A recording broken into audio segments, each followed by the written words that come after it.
क्या आपने कभी ऐसी परिस्थिति का सामना किया है जहां किसी सामूहिक संपत्ति के बंटवारे में किसी ने गलत तरीके से अपना हिस्सा बढ़ाने की कोशिश की हो? आज की कहानी एक भिक्षु की है जिसने लालच में आकर संघ के वस्त्र को हड़प लिया और उसका क्या परिणाम हुआ। भगवान बुद्ध के विहार में भिक्षुओं को नए वस्त्र बांटे जा रहे थे। ये वस्त्र दान में प्राप्त हुए थे जिन्हें सबके बीच न्यायपूर्वक बांटा जाता था।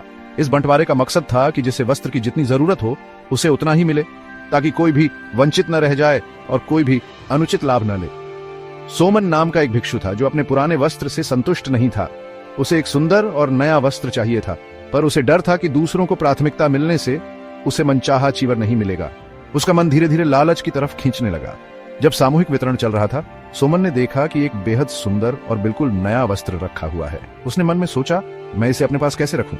उसी समय उसने वहां रखी घास को थोड़ा सा खिसकाकर वह वस्त्र चुपके से अपनी ओर सरका लिया। उसके मन में साफ था, मैं यह वस्त्र किसी को बताए बिना लूंगा। बाद में जब वितरण समाप्त हो चुका था तो भिक्षुओं ने पाया कि एक नया वस्त्र गायब है। खोजबीन के बाद पता चला कि वस्त्र सोमन के पास है, जिसे उसने चोरी छिपे हासिल किया। जब यह मामला भगवान बुद्ध के सामने पहुंचा तो सारे भिक्षु आहत थे। उनकी साझा संपत्ति में छल करना सबसे बड़ा अपराध माना जाता था।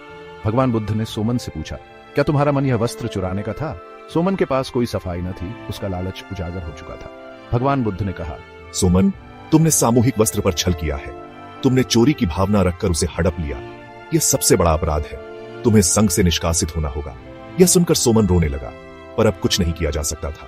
सोमन को संघ छोड़ना पड़ा। इस घटना ने दूसरे भिक्षुओं को भी सीख दी कि लालच के वशीभूत होकर सामूहिक संपत्ति का दुरुपयोग कभी न करें। धर्म का मार्ग सत्य और नैतिकता पर टिका है और छल के लिए वहां कोई जगह नहीं। इस कहानी से हमें समझ आता है कि चाहे हमारे आसपास कितनी ही सामूहिक संपत्ति क्यों न हो, यदि हम उसे हड़पने का प्रयास करते हैं तो उसका परिणाम गंभीर हो सकता है। बौद्ध संघ के नियम बताते हैं कि चोरी का इरादा हमारे कर्म को सबसे बड़े अपराध में बदल सकता है। सोमन का उदाहरण देखकर हम सभी को सीख मिलती है कि सामूहिक संपत्ति का सम्मान करें और अपने मन को लालच से दूर रखें। अगर इस कहानी ने आपके मन को छुआ है और आपको सीख मिली है तो हमारे चैनल को सब्सक्राइब करें, वीडियो को लाइक करें और अपने मित्रों के साथ शेयर करें।